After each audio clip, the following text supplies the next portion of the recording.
friends, I welcome you in this lesson. So till now we have discussed the measurement of inflation, how to calculate the inflation, and also the consumer price index, wholesale price index, and producer price index. Now we will discuss some of the related terms. So we will discuss the GDP deflator, we will discuss core versus headline inflation, stagflation, disinflation, reflation, deflation, Phillips curve, Miser index, base effect, inflation targeting, and previous year questions. So we are going to discuss these related terms. Now first of all, GDP deflator. What is GDP deflator? So this GDP deflator, it has two words. One is GDP, another is deflator. Now what is meaning of GDP? GDP means gross domestic product. So this gross domestic product, this basically means the total value of all goods and services produced in the country within a particular year. Right? So common sense के अंदर क्या होता है? Common sense के अंदर हम उसको बोलते हैं the total value of all goods and services produced in the country in a particular year. This is the simple meaning of the GDP. More things about the GDP we will discuss separately in the chapter of national income. But for right now you have to understand this thing. Now this total value, what is the meaning of total value? Total value basically means the quantity multiply the price. So if we want to calculate the value of goods and services, then we will multiply the quantity of goods and services with the price of goods and services. This is very simple. Nothing special. This is very simple. Now this price of goods and services, will this price be the price of base year or will this price be the price of current year? I am repeating, will this price of goods and services that we take over here be the price of base year or it will be the price of current year? The answer is we calculate GDP on both the prices. We calculate the GDP at current price and we also calculate the GDP at the base price, base year price, or that is what we call as the real GDP. So this is called nominal GDP and this is called constant GDP. Right? Now why we calculate both of them? What is the logic? All those things we will discuss in the chapter of national income. For this part of discussion, what is important for you to understand is that we are calculating GDP at the prices of the base year as well as at the prices of the current year. Now this price of the current year, this nominal GDP, does it have the impact of inflation? Yes, it is having the impact of inflation. Right? For example, if the value of any, for example, we say tomato, if the prices of tomato in the base year was rupees 40 and in the current year it is rupees 50, this rupees 40 to 50 is nothing but the inflation. So this 50 rupees includes 10 rupees of the inflation. Right? Now this is the inflated price and this constant GDP, does it have the inflation part? No, because this is the base year. In the base year there is no inflation. So this is the price without the inflation. So can we say that this comparative figure of GDP at the current price divided by GDP at the constant price this can be an indicator of a kind of price index. It is a kind of price index, just like we discussed consumer price index, wholesale price index, producer price index. This GDP deflator is also a kind of price index. Is that right or wrong? This is not exactly the price index. It is a ratio. We are calculating this in the form of ratio. So this is not exactly the price index, but it is very much similar to the price index only. The function of this will be the similar. So if we see in this example, the GDP at the nominal price, that is rupees 50, divided by GDP at the constant price, that is rupees 40, what we get? We get 1.25. This 1.25 is the value of GDP deflator. This is a ratio. This 1.25 indicates that there is inflation. There is inflation how much? There is this 0.25 or 25% inflation. Right? I am repeating this point. This 50 is the nominal GDP or price of the current level. 40 is the real GDP or price of the base year. So when we compare both of them, we get 1.25. This 1.25 is the GDP deflator. So GDP deflator is 1.25. That means there is inflation. Right? GDP deflator, if we see GDP deflator, if the GDP deflator is up to 1, in fact less than 1, is there inflation or not? There is no inflation. If this is equal to 1, there is inflation or not? There is no inflation because the prices are equal. And if this is more than 1, there is inflation. There is inflation. Can we say that? Yes, we can very well say that. Right?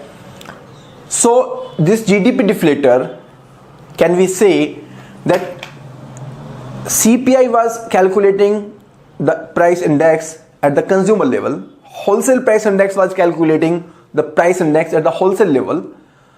Similarly, this GDP deflator is actually indicating the price behavior at the country level, at the GDP level. Can we say that? Yes, this is true. This is very much true. This GDP deflator is actually reflecting the rate of inflation at the national level, at the GDP level. Right? Because it is including all goods and services. And it is taking the actual figure of goods and services. Actual production, actual prices, everything. There is no representative, basket of goods. It is including all goods and services, because GDP means the total value of all goods and services. This goods and services means all goods and services. This does not mean a basket of goods and services. Can we say that this GDP deflator is a better indicator? Yes, it can be a better indicator. But still, why don't we use this indicator? Why don't we use this indicator as the headline inflation or the inflation for calculating the for bringing the policies? The reason is that, first of all, it is not easy to calculate this GDP deflator on a monthly basis. It is very difficult task. Secondly, the consumers are actually consuming the products which are domestically produced, as well as those products which are produced outside country and are imported. Right? I am repeating. In the CPI, in the consumer price index, we consider both the domestic products which are consumed by the consumer, as well as the foreign products which are consumed by the consumer. So in the CPI, we consider both domestic and imported goods. But in case of GDP, this is considering only and only domestic goods, because this is nothing but the GDP. So GDP is considering only and only the domestically manufactured goods, the domestically produced goods. Right? So this is one of the very important difference between two. So I am not saying that we don't have to calculate the GDP deflator, but GDP deflator can't easily be calculated, and it is also not completely accurate. So let us see GDP deflator. It refers to the ratio of GDP at the current price and GDP at the constant prices. Price deflator is equal to nominal GDP divided by real GDP multiplied by 100. If GDP deflator is 1, it implies there is no change in the general price level. Yes, there is no inflation. If GDP deflator is more than 1, it implies there is increase in the general price levels. Yeah, this is true. As compared to the CPI and WPI, GDP deflator is better measure of inflation as it takes into account all goods and services. It is not based upon the fixed basket of goods. So CPI, it is having a basket of goods which are acting as a representative basket of goods and services. WPI is also having a basket of goods, but this GDP deflator is not based upon the basket. It is considering all goods and services. So this seems to be better measure, but still it is not used to frame short-term inflation targeting policy because the data is not available. This is a big issue on monthly basis. So on a monthly basis, the data is not easily available. This is the reason why the GDP deflator is not easily used. Now let us see the comparison between the GDP deflator and the CPI. So GDP deflator, it measures the prices of all goods and services. The consumer price index, it measures the prices of goods and services which are bought by the consumer. So here we are tracking the prices at the consumer level. So we are tracking the behavior based upon how much they consume, based upon the significance that they give to the consumption, and based upon that only we assign the fixed weights. But in case of GDP deflator, these weights are changing based upon the actual production of goods and services.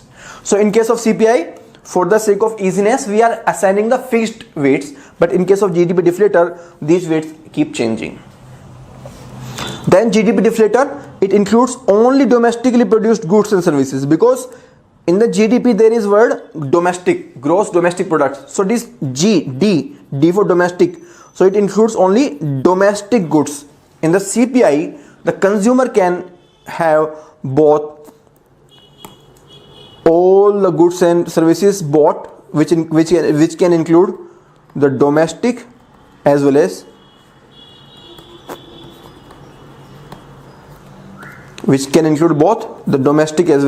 imported.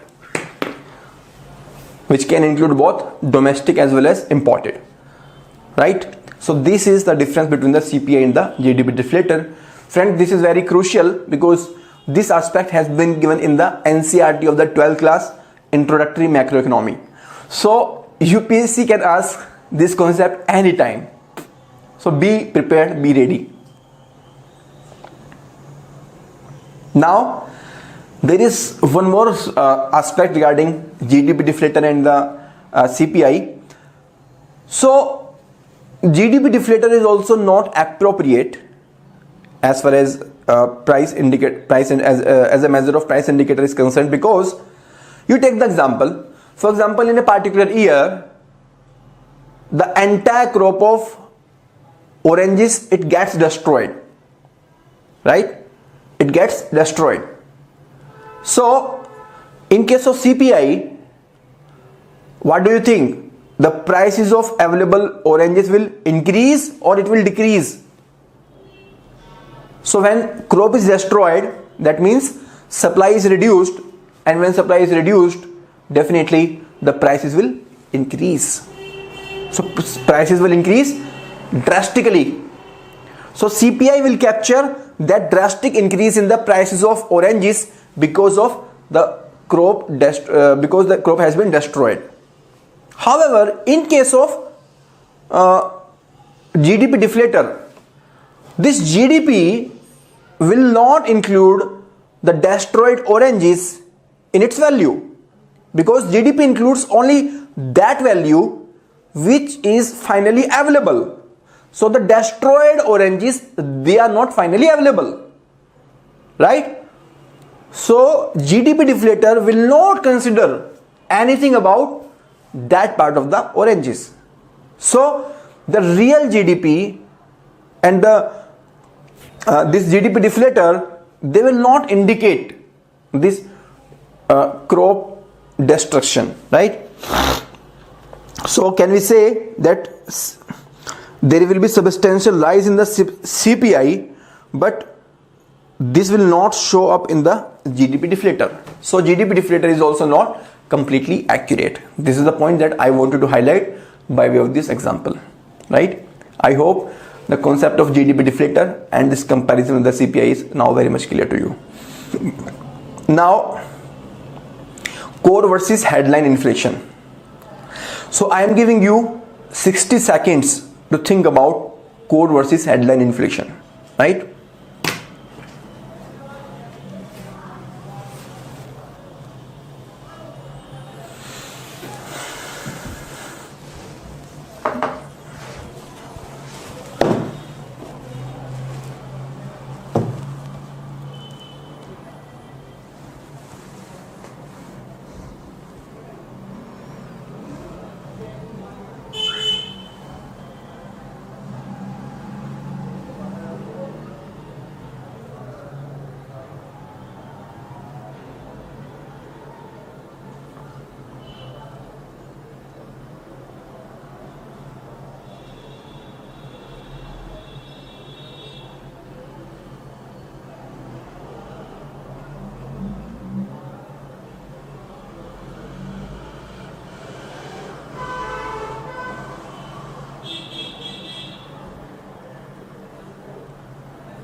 Okay, so coming back, the core versus headline inflation.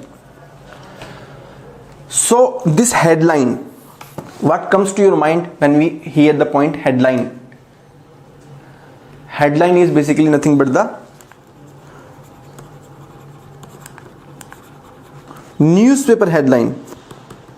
So the figure which is reported in the newspaper, the figure which is very much popular, and it is also called as the total inflation. The total inflation. So this total inflation, when I say total inflation, that means it includes or it covers all goods and services. It covers all goods and services. All means all. There is no exclusion. There is no exclusion, right? So it covers all goods and services, and definitely based upon the basket concept only. I am not saying it is like GDP deflator, but it is based upon the basket concept only, and it includes all the kinds of goods and services, right? So this is the headline inflation. Now coming to the core inflation. Core inflation, if we compare it with the headline inflation, it will exclude certain things. So what will it include? What will it exclude? So it will exclude those items which have price volatility. The items for which the price is fluctuating at a very high level. So can you think of those kind of items? So those kind of items include food items. Can we say that? Yes. Second, fuel items. So food is always impacted by the agricultural condition. Sometimes there is drought, sometimes there is excessive monsoon. So agricultural production is very much uncertain. So the food inflation keeps up and down. Similarly, if we talk about fuel, the fuel is also impacted by what? The fuel is impacted by the global factors. Sometimes there is war in the Syria, sometimes there is a ban on the Iran, and there are lot many factors. So fuel prices are also very much volatile, right? So now why we are excluding this food and fuel when we are calculating the core inflation? Why I told we are excluding? We are excluding so that we can see how much is the structural inflation, the inflation which is there and which is stable. So this food inflation can be for the short period, this fuel inflation can be for the short period, and it may not be within our control in the short term, in the short to medium term, right? So we are excluding this food and fuel inflation, and we are considering only those items, those areas where there is no sudden price fluctuation. So those items will actually indicate what? They will actually indicate the long-term inflation, right? And the government can take suitable steps to control that kind of long-term inflation. So this is the ultimate purpose of core inflation. So in India, we exclude food and fuel items, right? This headline inflation, this is represented by both WPI and CPI. Till 2009, only WPI was considered, and now both WPI and CPI both are considered as far as headline inflation is considered. So headline inflation, this is also called as the top line inflation, and this is not adjusted for seasonally or volatile items of food and energy. So there is no adjustment. Inflation is usually quoted on an annualized basis. The comparisons are based on year to year basis. This is the normal thing, nothing special. Core inflation, so here we exclude energy and food products. This is the very important aspect. So core inflation is eliminating those products which give temporary price shocks, because it can actually diverge the overall trend of inflation and it can give the false measure of inflation. Therefore, this core inflation we are calculating so that this temporary price shock and this false measure of inflation can be eliminated, and we can actually see the correct and the real measure of the inflation, right? So till now we have discussed GDP deflator and we have discussed core versus headline inflation. Now there are certain very important terms which include deflation, reflation, stagflation, disinflation, Phillips curve, Miser index, base effect and inflation targeting. So we will discuss the terms up to here in this particular lecture. Here onwards we will discuss in the next lecture, right? So just observe this diagram. So I am giving you 15 seconds to observe this diagram, then we will discuss different terms.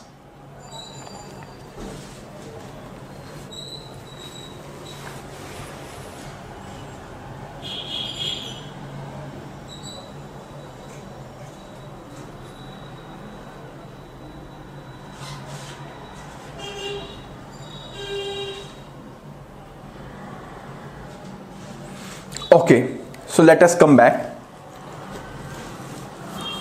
So here this line is representing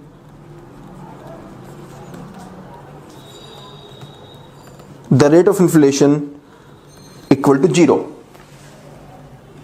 right? So on the x-axis there is rate of inflation, and this line is representing the rate of inflation equal to 0, right? So this is 0, this is -1, -2, -3, 1, 2, 3, +1, +2, +3. Now inflation, this is inflation. That means the rate of inflation being more than 0, and this is increasing. This is inflation.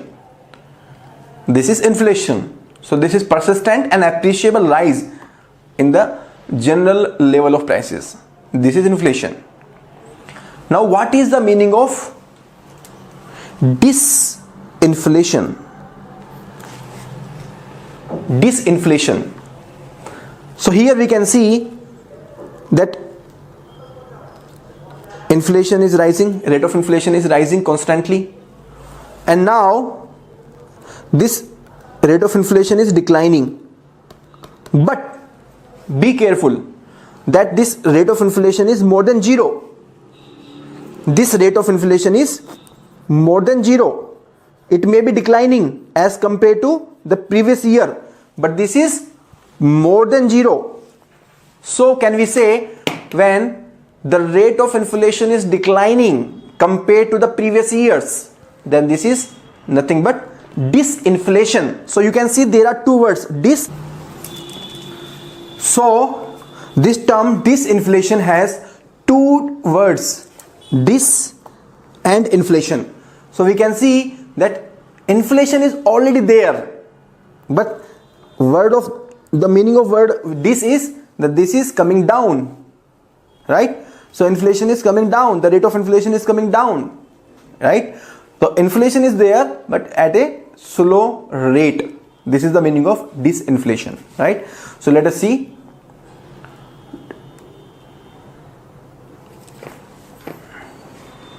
So first we are supposed to discuss disinflation. Disinflation is the rate of inflation at a slower rate, right? So there is inflation, but this inflation is at a slower rate. So if last month it was 6%, but in the current month this is 5%, then this is termed as the disinflation, right? Now coming back to this diagram,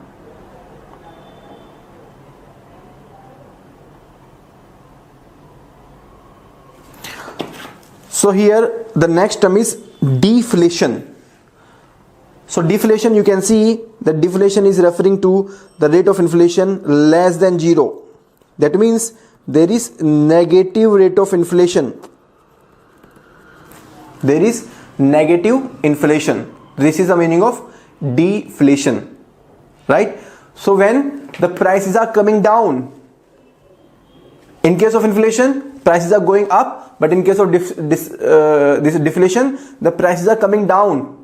There is decrease in the prices, right, as compared to the previous year. So deflation means it is completely opposite to the inflation. So in case of inflation, the prices are rising, but in case of deflation, the prices are declining. So there is persistent and appreciable fall in the general level of prices, and this price index is negative. In case of inflation, the price index is always positive. The effects, causes and measures are completely in the opposite direction. So we discussed three types of causes in case of inflation. One cause is demand pull inflation. So here it will be supply pull inflation. So deflation, because of extra supply there is deflation, right? So inflation happens because of demand more than supply, and deflation happens because of supply more than demand. This is one reason, and apart from that there can be structural reasons also. So if we compare both of them, inflation effects, money depreciates in case of inflation, right? There is falling purchasing capacity in case of inflation, falling real value of earnings, and there is rising pressure on the exchange rate. But if we talk about the deflation, in case of deflation there are prices falling and the money is actually, the value of money is appreciating, right? The purchasing power is increasing, the purchasing power of the rupee is increasing, and in this case the producers, they stop developing the products. Why they stop producing the development of products? Because when the prices are coming down, when the prices come down, that means the profits will also come down. If the profits come down, then there is no incentive to produce, so the production also comes down. When production comes down, definitely the jobs will also come down, because we don't need much of the people. So this personal layoff also happens, and the salaries also come down. So we can see causes of demand: falling demand or more supply. right? It can, the reason for falling demand can be global recession. Overall, when there is global recession, then the income of the people is declines. When the income of the people declines, then they have less purchasing capacity, they tend to buy less goods. Fiscal austerity, when government reduces its expenditure on the welfare measures, on the subsidy, on the infrastructure expenses, so less amount of money comes into the market, therefore the purchasing power of the people is reduced, demand is reduced, and ultimately the deflation happens. Decline in confidence, so when prices are declining, so for example today the price of this mouse is rupees 200 and the prices are declining, so as a consumer what will you suggest? Should I buy it today only, or should I wait for maybe for some time and then buy? As a rational consumer, if I don't need this mouse immediately, if I can hold my appetite, then I can wait for some time, and after some time I can buy this product when the prices further go down. So this is what I say, the decrease in confidence. The people are less confident in buying the goods at present, so they hold the money, they don't buy the goods. At present this situation is happening in the real estate industry. So if you want to buy the house, you can wait for maybe 6 months or 1 year, because at present the prices of the houses are going down. Fall in money supply can be because of the RBI measures. Also sometimes the RBI or central bank monetary policy can be very much tight, it can be extra tight, so in that case because of less money supply the deflation can happen. Negative inflation expectations, so this is very similar to decline in the confidence. When the people are expecting that prices will keep coming down, then it can happen. Lower cost of production, how it can happen? It can happen because of lower oil prices, because of the global factors, improved technology, or appreciating falling import price, appreciation in the rupee exchange rate, and the import prices are falling. So this is a good aspect, but this has a very rare happening. So this circumstance is very rarely noticed. Consequences of price deflation. Consequence can be, first of all, real interest rate can rise.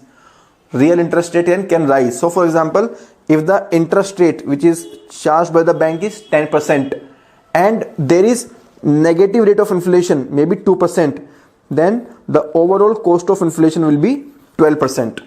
In case there is inflation, in that case this inflation actually reduces the real interest rate, right? But in case of deflation, it increases the real interest rate. So this minus 2% means the minus 2% rate of inflation, that means this 10% plus 2% will be the 12% will be the real interest rate.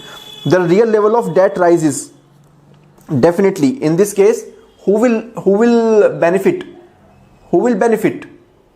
So in this case, the person who has given the loan, that person will benefit. Pressure for lower wages, the wages will decline because the production is declining, the demand is declining, profits are declining, so the employers or the industries, they will be reducing the wages. Declining business profits. Rise in cyclical unemployment will rise cyclically depending upon the situation of the industry. Improved price competitiveness, this is a good aspect from the global trade perspective, right?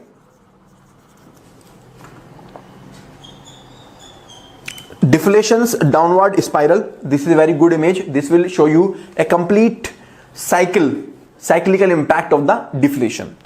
So when there is lower price, that means the profits also becomes smaller for the producer.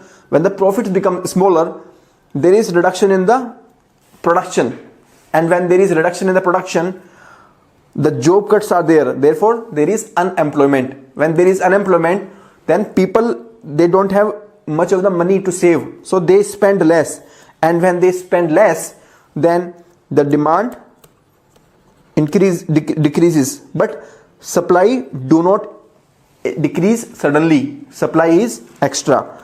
So demand is less, supply is more, again it will lead to lowering of prices. So this is called deflation's downward spiral.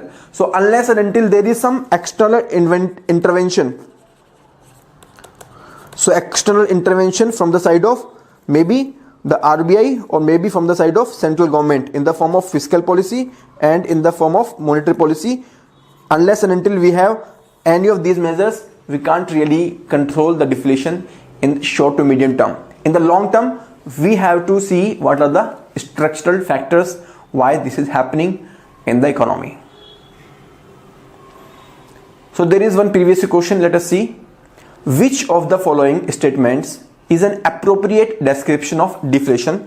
This question came in 2010.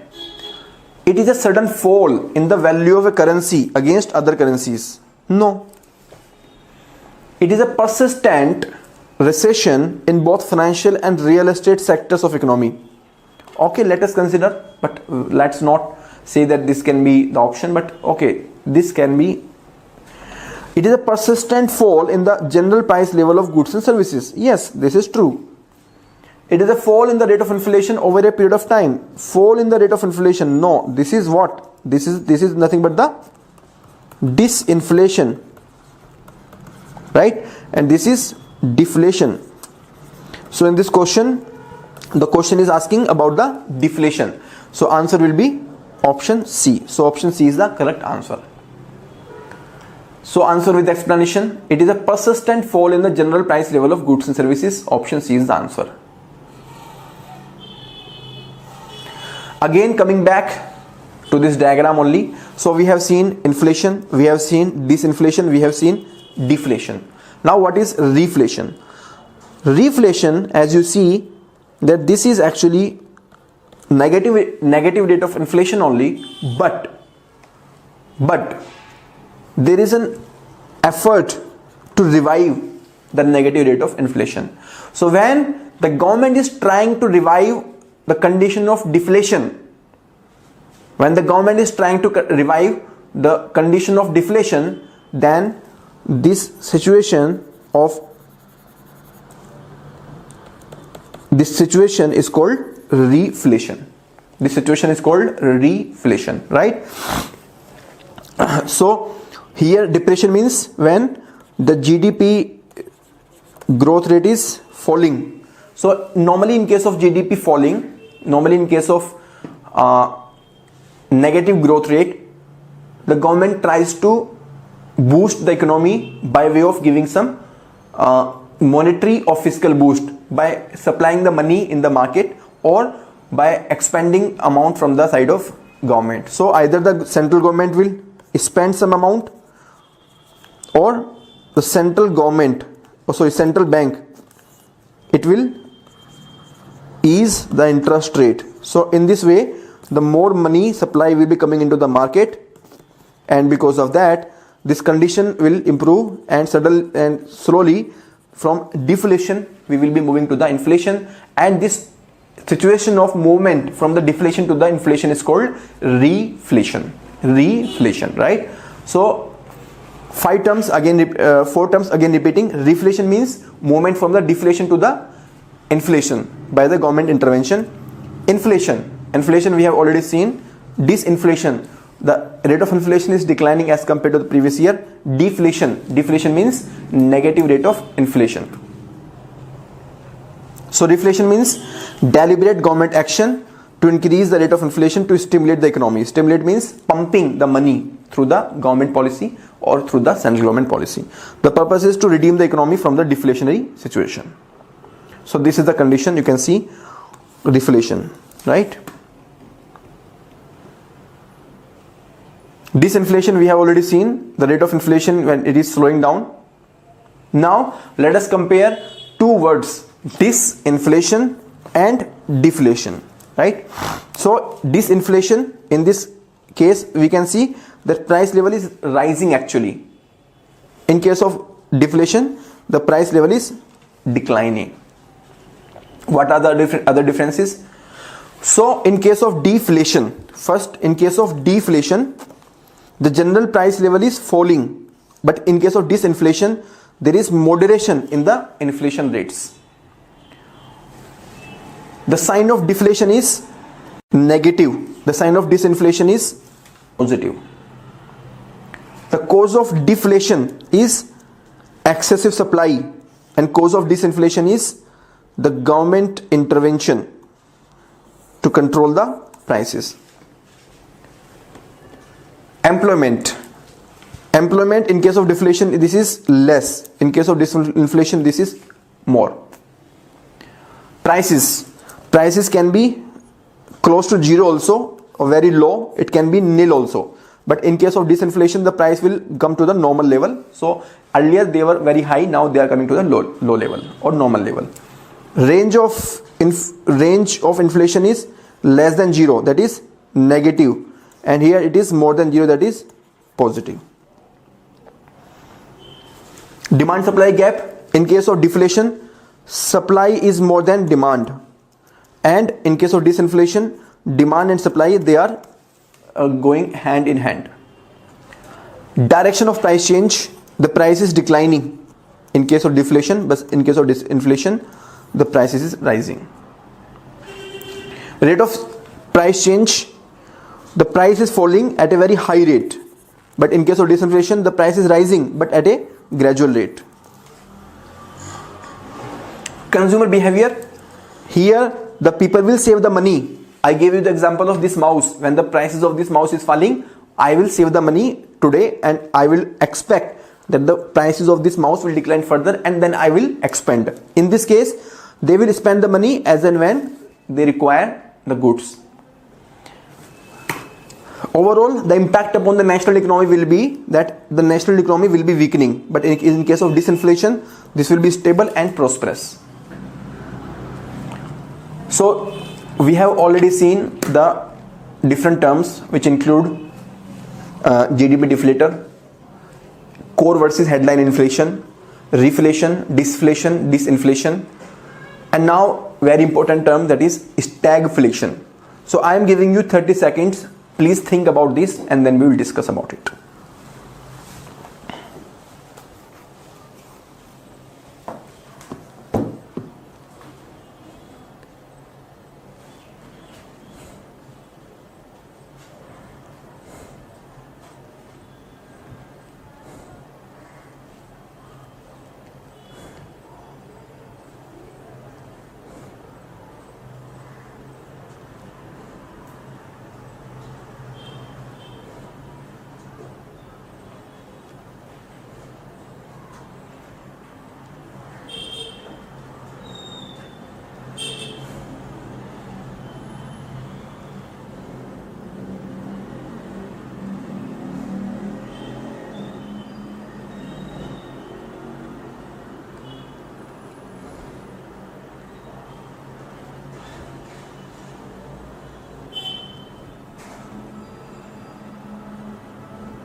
So coming back, stagflation.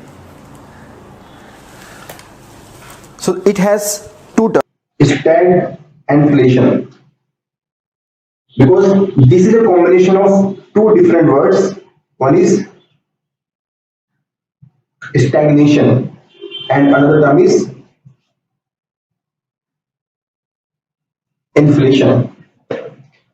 So stagnation in what? Stagnation in GDP growth, stagnation in jobs, and inflation means rising price levels. So friends, when we were discussing about the types of inflation, I told you that there is one term called creeping inflation.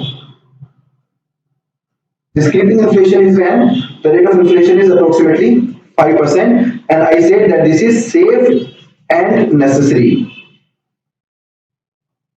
Because this is safe and necessary. Why this is safe and necessary? Because when we have the desired level of inflation, then the profits of the producers are rising. When they have high profits, then they produce more. The production is more, and when this production is more, then it leads to more number of jobs, and it also leads to the higher GDP growth rate.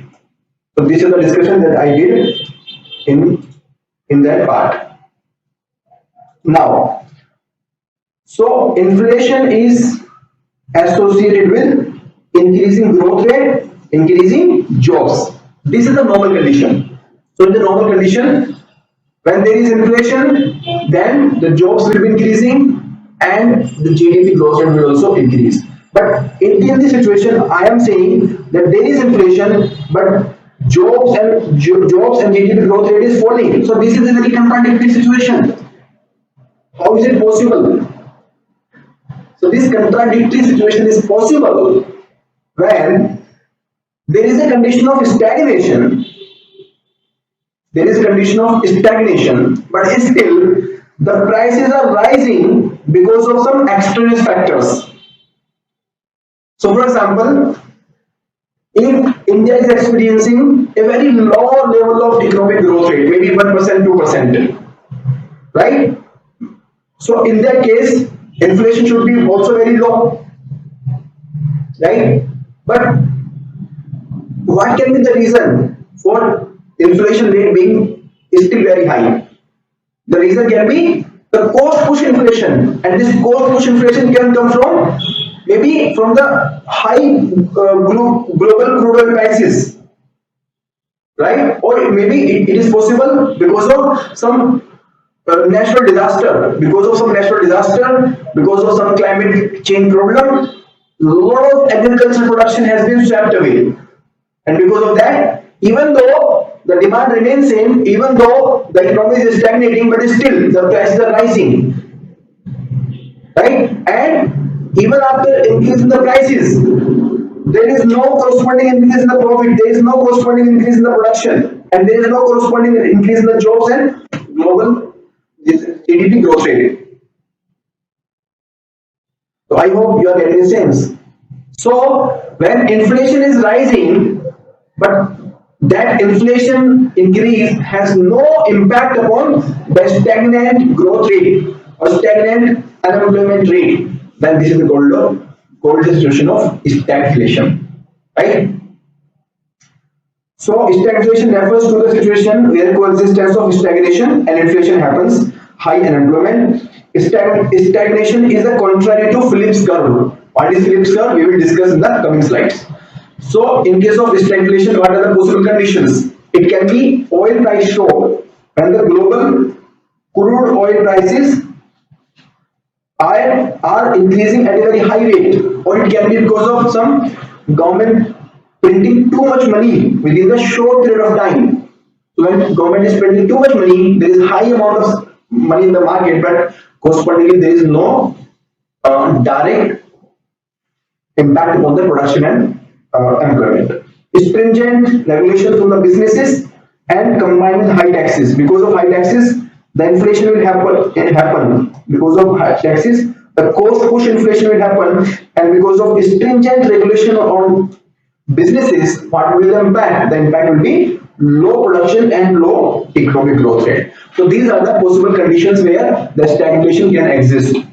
In USA, this situation has happened in 1970 because of combined occurrence of above listed factors.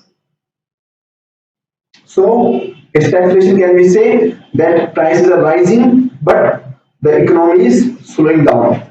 So inflation plus stagnation.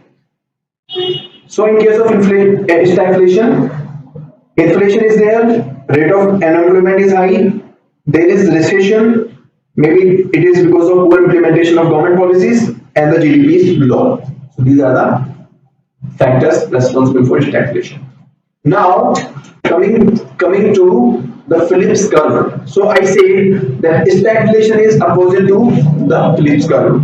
Now I am giving you 60 seconds to think about what is the meaning of Phillips curve. So take your time and then we will discuss this part also.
Coming back, Phillips curve.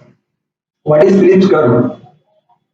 So normally we say that higher inflation is considered to be associated with lower unemployment rate, right? In the previous discussion, we discussed this part only. Higher inflation means high number of jobs and lower unemployment, right? Phillips curve states this relationship only, and Phillips curve says that there is a relationship between inflation and unemployment, and this relationship is negative. Very simple, right?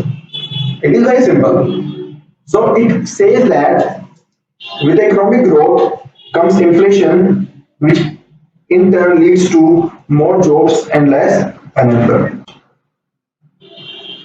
So this is the Phillips curve. You can see this Phillips curve. So here we can see as the inflation rate is increasing. So at 2%, the unemployment rate is 6%. At 5%, the unemployment rate is 3%. So as the inflation is increasing, the Employment rate is decreasing. This is the simple meaning of Phillips curve, right?